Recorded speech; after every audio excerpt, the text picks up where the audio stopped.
আমরা না চাইতেও ঈশ্বর আমাদেরকে মাঝে মাঝেই অনেক বড় বিপদের মধ্যে ফেলেন। অনেক ধর্মগ্রন্থে বলা আছে ঈশ্বর আমাদেরকে এই বিপদের মধ্যে ফেলে আমাদের ধৈর্যের পরীক্ষা নেন। আমরা তো সবাই জানি এই পৃথিবীতে মানুষই একমাত্র প্রাণী যে তার নিজের ইচ্ছে খুশি মতো সিদ্ধান্ত নিতে পারে। অনেক সময় আমাদের নিজেদের সিদ্ধান্তের কারণেও অনেক বিপদে আমরা পড়ে থাকি। আসলে ঈশ্বরের পরিকল্পনা তো বোঝা বড় মুশকিল।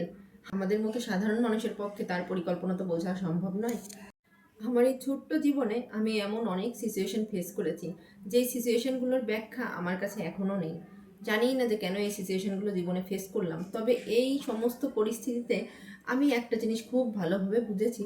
সেটা হলো, যে সিচুয়েশনেই আমরা পড়ি না কেন, তার প্রতি বিশ্বাস হারানো আমাদের চলবে না। বিপদ যত বড়ই হোক, তার দেখানো পথেই আমাদেরকে চলতে হবে। এক জীবনে সবকিছু তো আর আমাদের মনের মতো হবে না, তারপরও কিছু করার নাই, তার প্রতি আমাদের বিশ্বাস রেখে তার দেখানো পথেই আমাদেরকে চলতে হবে। এবার বাড়ি থেকে আসার পরে বেশ কিছু কারণেই মনটা ভীষণ খারাপ। তো ওর বাবা বললো যে ঘরে বসে থেকে কি করবা মন খারাপ করে, চলো বাসন্তী পুজো হচ্ছে, যাই ঘুরে আসি। তাই সিদ্ধেশ্বরী মন্দিরে গিয়েছিলাম। সেদিন বাসন্তী পূজার নবমীর দিন ছিল। সত্যিই মন্দিরে গিয়ে মনটা ভালো লাগলো। মন যখন অস্থির হয় তখন মন্দিরে গিয়েই একমাত্র শান্তি লাগে।